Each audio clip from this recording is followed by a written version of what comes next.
Саламатсыздарбы, урматтуу телекөрүүчүлөр. Бүгүнкү биздин коногубуз Ырысов Кеңешбек Бакирбаевич, медицина илимдеринин доктору, профессор, нейрохирург, Кыргыз мамлекеттик медициналык академиясынын проректору. Саламатсызбы? Саламатсызбы.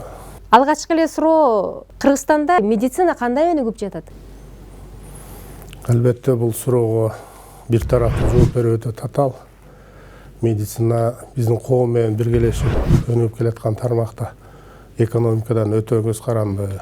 Бирок ошого карабастан, ошо биздин кесиптештер аракети менен, илимпоздордун аракети менен кыргыз медицинасы дүйнөлүк медицинанын катарында кетип баратат. Албетте, кээ бир жагынан теңтайлашып калбай келатат, кээ бир жагынан калып калып атабыз. Акыркы 10 жылдыктын ичинде эле биздин бир кыйла кесиптештерибиз дүйнөлүк масштабтагы, ушул биздин чөлкөмдөгү масштабта кыйла жетишкендиктерге жетишти деп айта алам. Жакындарыңызга операция жасагансызбы? Тилекке каршы жакындарыма операция кылууга туура келген. Мындан 5 жыл мурун өзүмдүн атамдын эле бир тууган инисине операция кылгам. Ал киши ушу Жалал Абад шаарында жашайт. Ушундай геморрагиялык инсульт деген нерсе бар. Мээсинин ичине кан куюлуп кетиптир.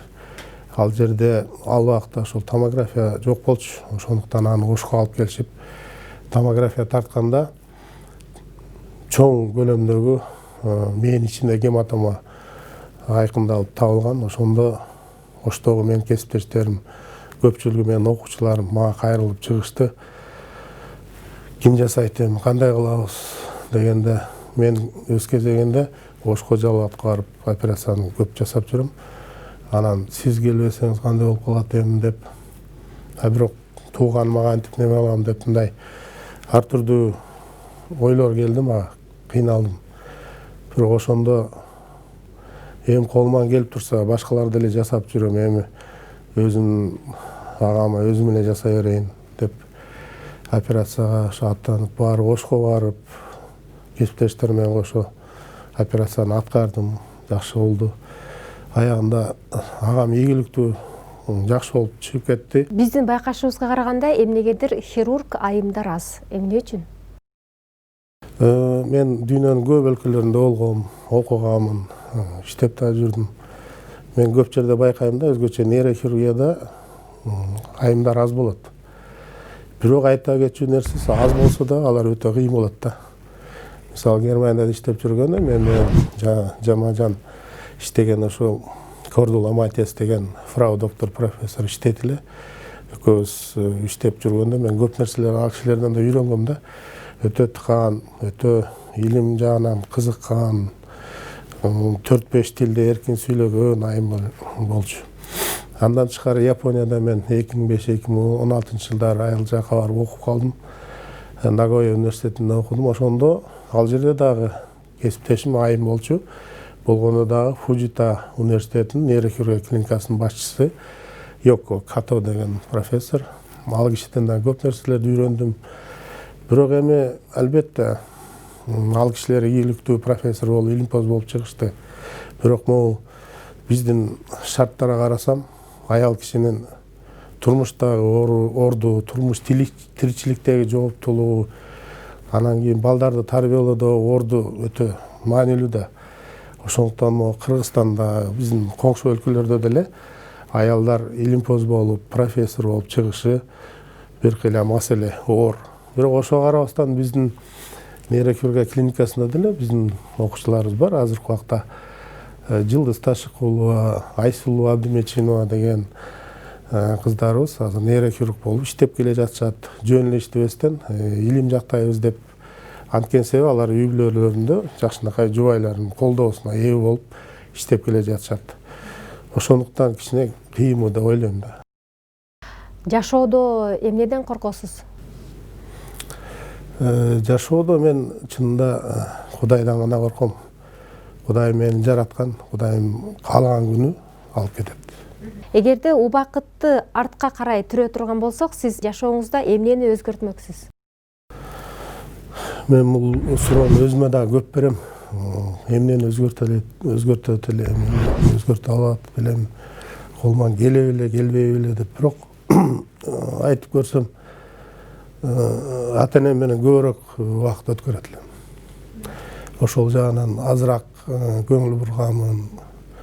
Өзүм окугум, карьерам деп жүрүп көп жака кетип, ушул ата энемдер жаш, оорубай турган маалда көбүрөөк көңүл буруп аралашып, алар менен баарлашып, ушундай жагы бар экен да, ошону мен көп өкүнөм да азыр деле. Чет мамлекетке жумушка чакырса барат белеңиз? Чет мамлекетке мени дайым эле чыгарышат. Мисалы, Германияда мен докторантураны бүткөндө, мен ал жерде 3 жыл жүрдүм. Тилди толук өздөштүрдүм, немис тилин. Андан тышкары ал клиникаларда өзүм ордумду таптым, коллегаларым менен мамиле түздүм. Ошол жерде талап кылынган көлөмдөгү баардык медициналык жумуштарды аткара алганга өзүм даяр болуп калгам. Бирок бүткөндөн кийин мен калууга аракет кылган жокмун. Биринчиден Кыргызстанга келип иштейин дедим. Мен ошол жерде канча нерселерге үйрөндүм. Операцияларга жашып, башка жетишкендиктерди ушу Кыргызстанга алып келсем, мен Кыргызстандын жигити уул болуп туруп, ушуну кылбасам анан ким кылат деген ой менен келдим. Бул жака келип иштеп атам. Мен ага өкүнбөйм.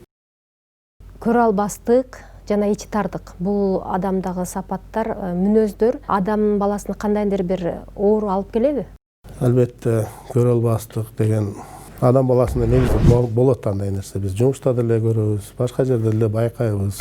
Бирок көрө албастык, ушу көрө албаган кишинин өзүнө зыяны бар албетте. Билинбегени менен ушунчалык деңгээлде өрчүп кетсе, ал нерсе адамдын стресс кылат. Андан тышкары ошо стресстин негизинде иммунитетин түшүрөт. Андан тышкары баягындай рак ооруланады. Же болбосо баягы инсульт, гипертониялык ооруларга алып келиши мүмкүн, ал сөзсүз болушу мүмкүн. Ошондуктан адам өзүн тарбиялаш керек экен да, бирөөнүн жетишкендигин, жакшылыгын көргөндө азамат жакшы болду, менде да ушундай болсо экен, бул киши карашы кандай жакшы кылыптыр дегендай суктануу менен эле караш керек да, анан көрө албастык менен. Ошондо жакшы болот дейм да. Бактылуулуктун дарысы кандай?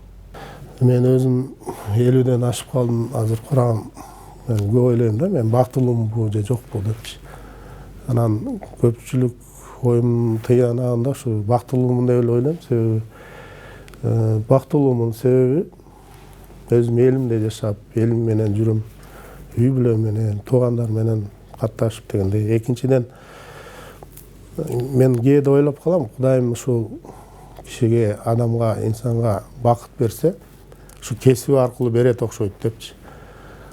Кесибиң жакшы көрсөң, сүйсөң, ошого толук менен күчүңү, энергия, кубатыңы, убактыңы берсең, анан ошонун жыйынтыгын көрсөң, ошо бакыт экен да, бактылуу. Ошонун артында сага сый, урмат да келет экен, окуучулар да келет экен, ишенип, бейтаптардын туугандары, жалпы эле ошонун аркасынан нан таап жейсиң, ошонун артынан жүрөсүң.